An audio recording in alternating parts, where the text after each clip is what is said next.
Pre-RMO 2019 11 August 3 marks question.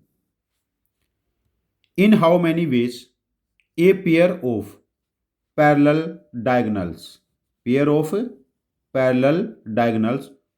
a regular polygon of 10 sides be selected? We have given a regular polygon having 10 sides. जब भी हमने ऐसा polygon बनाना है तो हमेशा सर्कल का यूज करेंगे।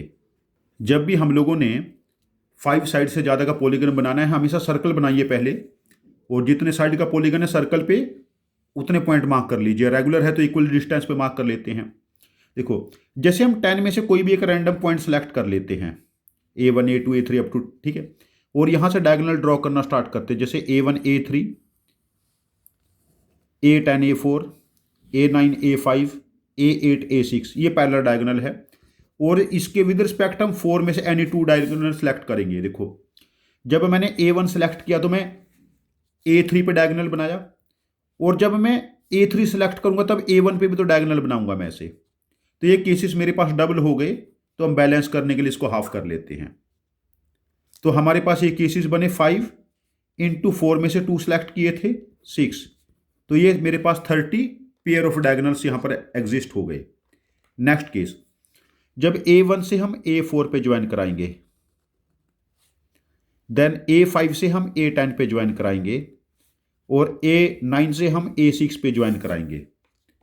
उस केस में हमारे पास 3 पैरेलल डायगोनल्स निकल के आए।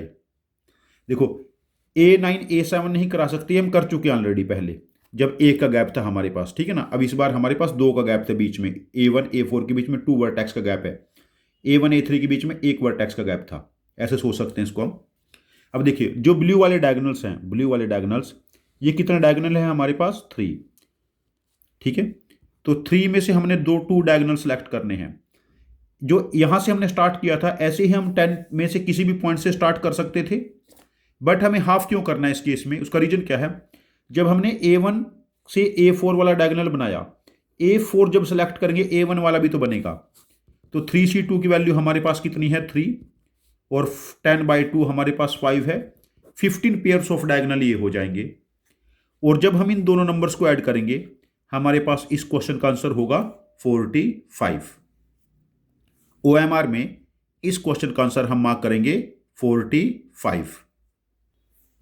यदि आपके पास इस क्वेश्चन का कोई डिफरेंट सॉल्यूशन है जो मेरे सॉल्यूशन से डिफरेंट है, और आपका लॉजिक मेरी लॉजिक से बेहतर है, ज़्यादा इफिशिएंट है, तो प्लीज़ आप अपने लॉजिक को कमेंट बॉक्स में पोस्ट करना।